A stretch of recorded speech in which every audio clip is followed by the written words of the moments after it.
Hi, ഇന്നൊരു evening വ്ളോഗാണേ. ഇന്നിവിടെ അത്യാവശ്യം നല്ല വെയിലൊക്കെ ഉണ്ട്. ദെൻ കുറച്ച് നേരം ആരാച്ചാറ് വാഴിച്ചു. അടിപൊളിയാണ് കേട്ടോ. ഇതൊക്കെയാണ് നമ്മുടെ ചെടികൾ. അപ്പം ഉമ്മ ചെടിക്ക് വെള്ളം നനയ്ക്കാൻ പറഞ്ഞു. ചെടിക്ക് വെള്ളം നനച്ചു.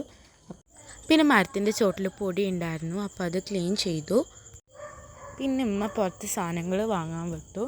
അത് വാങ്ങി വന്നതിന് ശേഷം ഉമ്മ പുറത്ത് പോകാമെന്ന് പറഞ്ഞു. സോ എൻ്റെ മെയിൻ പ്രോഡക്റ്റ്സ് ആയ ലിപ് ബാമും ലിപ്സ്റ്റിക്കും പെർഫ്യൂമും ഇട്ടു. ഞാൻ അടിച്ച പെർഫ്യൂം കാവ്ലിൻ്റെ ജീൻ പാരീസാണ്. ഭയങ്കര അടിപൊളി സ്പ്രേ ആണ്. എനിക്ക് ഭയങ്കര ഇഷ്ടമുള്ളൊരു സ്പ്രേ ആണ്.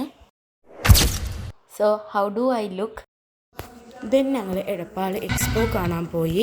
ഇതാണ് കേട്ടോ അവിടുത്തെ ആർട്ടിഫിഷ്യൽ ബീച്ച്. ഇത് കാണാൻ ഭയങ്കര അടിപൊളിയായിട്ടുണ്ട്. പിന്നെ ഞങ്ങൾ കുറച്ച് നേരം അവിടെ എല്ലായിടത്തും നടന്നു. പിന്നെ പോപ്കോൺ വാങ്ങാൻ പോയി. ചീസി ഫ്ലേവറായിരുന്നു. ഇതൊക്കെയാണ് നമ്മളെടുത്ത ഫോട്ടോസ്. അവിടുത്തെ ആർട്ടിഫിഷ്യൽ വെള്ളച്ചാട്ടം കാണാൻ പോയി. അടിപൊളിയായിരുന്നു. പിന്നെ അവിടെ കുറച്ച് നേരം കളിച്ചു. ഇത് മസ്റ്റ് എക്സ്പീരിയൻസ് ചെയ്യേണ്ട ഒരു സംഭവമാണ്. പിന്നെ സൈലബാനിൽ പോയി ന്യൂട്ടെല്ല പിസ്താഷ്യൂ ഫ്ലേവർ ചെയ്യുന്നത് കഴിച്ചത്. ഇത്രയുള്ളൂ ഇന്നത്തെ വീഡിയോ. Bye bye.